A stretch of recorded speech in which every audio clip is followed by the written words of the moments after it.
Alright, so here we go. Recap of Fury versus Wilder number 3. Wow, what a great fight. That was one of the greatest fights I've ever seen personally, and couldn't believe how they went at it back and forth. Fury knocking him down in the third, then Wilder in the fourth, and then Fury getting in the 10th, and then again, finally when he knocked him out in the 11th. I was going for Fury. I really respect the man. I couldn't believe the way he did it. I thought he could maybe TKO him, but I don't know if he wouldn't knock him out the way he did, but he did. So that's that. And wow, just wow. I have to give props to Wilder, to Deontay Wilder. Great fight, man. Made it an instant classic. It's gonna be remembered forever, man. It's gonna be one of the greatest.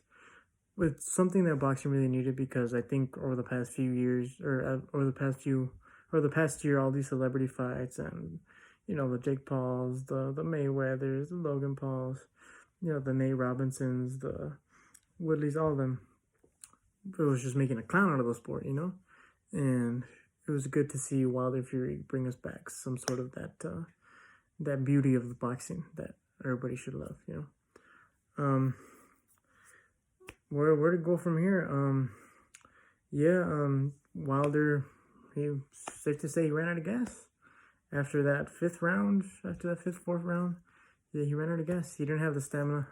I do blame the pounds, the extra pounds, because I don't know if y'all remember in the first fight, Wilder was good. Right? Even after the 12th round, he was able to get that that right and left hook, which dropped Fury in the 12th, right?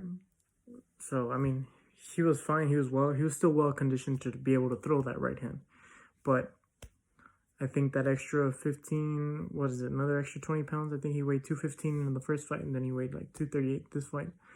And yeah, that'll really, really, really open up your condition. That will really take it away, or not take it away, but you won't have the stamina to go on for the 12 rounds like you need to. And I think if Wilder would have stayed at that weight this time around, the third fight, then he probably would have had a better shot at knocking out Fury while those rounds were progressing. But didn't happen. He tried to load up every time with the right hand, and it's very predictable.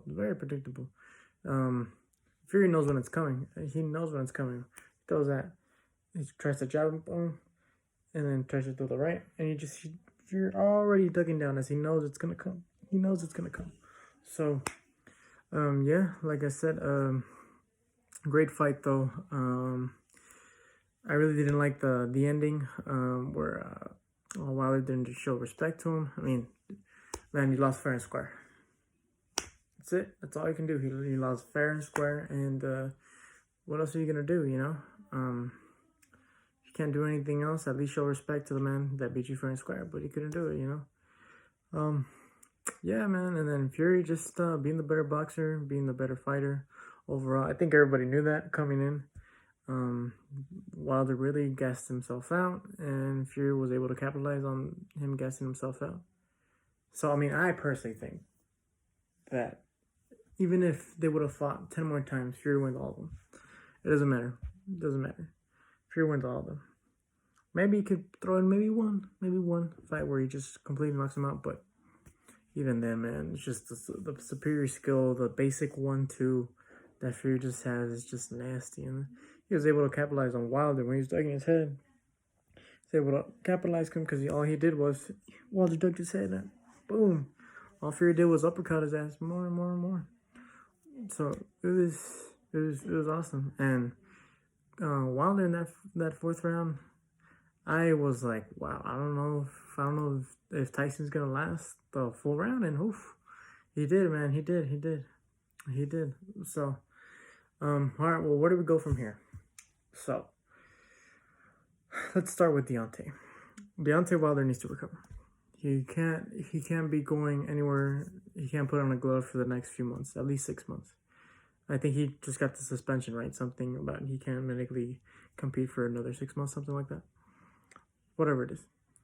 Yeah, he can't do that because If he does, it'll.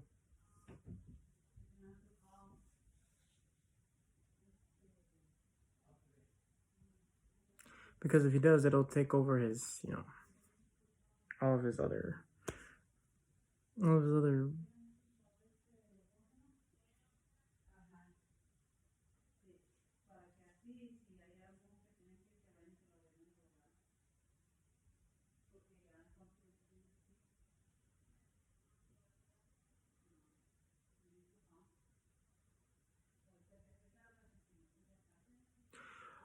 Wilder needs to get out of boxing, and after that, I would love to see him fight maybe Anthony Joshua, depending how Joshua, if he gets the belts back or not. And another one that I would think would be good would be Andy Ruiz. That'd be a fight I'd love to see, Wilder Ruiz, because it would just go back and forth with those hands, and it would just be, man, it would be awesome to see that one. And obviously, if depending who wins Joshua or Usyk, that's the one Fury's got to take. If he takes either one of those, then I think he will become the undisputed champ because he's the best fighter of this era, best heavyweight fighter of this era. So that's what you do. Let me know what you think in the comments down below, and I'll see you next time for another video. We out.